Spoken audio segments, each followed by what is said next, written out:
Où on en est? Ah bah oui, on en est à la case Mannarino, mon fils, pour vous parler du tournoi de Miami. Il y avait 2 Français aujourd'hui en lice, notamment. Eh ben, ces 2 Français ont chuté à Miami. Il y a Adrian Mannarino qui a été éliminé par l'Autrichien Dominic Thiem en 3-7. Ça a été un peu plus rapide pour mon fils qui a lui abandonné face au Tchèque Tomas Berdych. Alors Benoît Mélin, on va directement sur le cours central de l'équipe du soir. Bonsoir Benoît. Quelle est pour vous la plus grosse déception? Mannarino ou mon fils ou Mannarino? Non, mais là, j'ai les boules. Ah ouais? J'ai les boules, j'ai les couettes sont guirlandes. Et encore, c'est pas assez gros. Hein. Ah non, je serais plus dans la paire de pastèques. Paire de pastèques. Comme si j'avais les seins de Favard qui m'obstruaient le gosier, tu vois. Ah ben non, avec Favard, on est dans la monstruosité. Ma mère, hein, c'est du poney Z. Et encore, on va inventer l'alphabet. Parce que le Mannarino, mais il méritait son premier quart de finale dans un Masters 1000. Il le méritait, mais quel match! Quel baston contre le Thiem! Un truc de... Regardez, je vais vous montrer. Mannarino est en haut, d'accord? Ouais. Non, il est en bas, pardon, il est en bas, en blanc. Ça a été comme ça pendant 2h15, en plein cagnard, irrespirable. Avec Mannarino qui a eu 2 occasions de prendre le service de l'Autrichien de tout le match.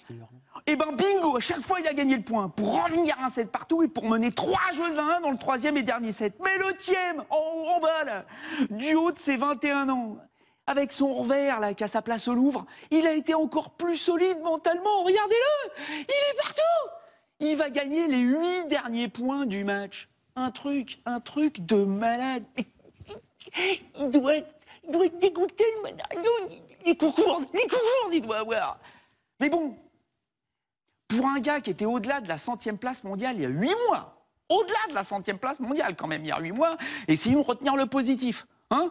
Essayons, ça va nous rassurer. Première finale sur le circuit ATP à Auckland, là, depuis le début de sa carrière. Hein? Bon, c'est quand même pas mal, en janvier dernier. Ouais. Premier top 10 en battant Wawrinka ici hier. Oh, très bien.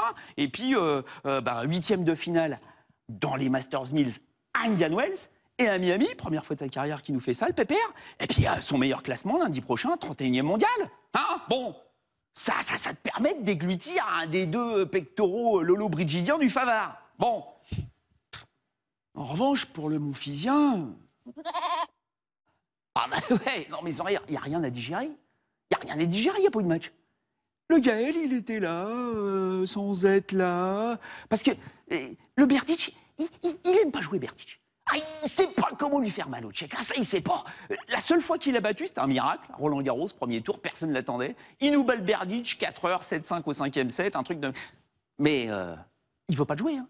C'est d'ailleurs pour ça que le premier jour de la demi-finale de Coupe Davis en septembre dernier contre les Tchèques, là, le Monfils, il veut pas jouer. Parce que s'il jouait, il jouait Berdych. Donc il dit aux gars, oulala, les gars, je le sens pas. Du coup, c'est Gasquet qui s'y est collé. Très bien. Et aujourd'hui, c'est le Berdych. Il avait converti toutes ses balles de break. Ça aurait fait 6-0, 3-0 en 40 minutes. Et alors, pour saloper définitivement la journée, v'là que le Monfisien, tu vois, l'alien de l'espace, hein, qui flotte dans les galaxies, et ben à Miami, il se gamelle. Ah, pas de chance, dis non. Ah bah vous allez le voir, hein. Ah, tu vas voir. Alors là, c'est sur ce point-là, tac, tac, il disparaît. Alors bon, apparemment c'est la hanche, tu vois, qui se bloque. Ah, ouais. Là, ça fait mal. Ouais.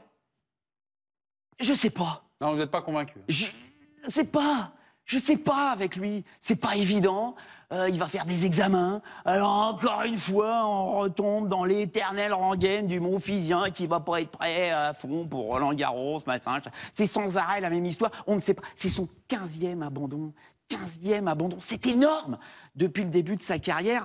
Et j'ai presque envie de dire que c'est à chaque fois, c'est avant Roland Garros. Quasiment à chaque fois, avant Roland Garros. Oh, dis donc, il se blesse, dis donc. Oh, c'est ballot, hein. Donc là, c'est pas de la déception, c'est du banal, comme ça vient de se faire là sur le cours là. Le Simon qui perd contre Ferrer. Allez hop, plus de Français à Miami, rien de neuf sous le soleil. Quoi. Bon, bah écoutez, on vous interrompra, enfin on vous interrogera si vous avez des questions à poser sur le match élimination de Gilles Simon, le 3e mousquetaire à passer à la trappe aujourd'hui. Bah, ça sera dans l'extra time.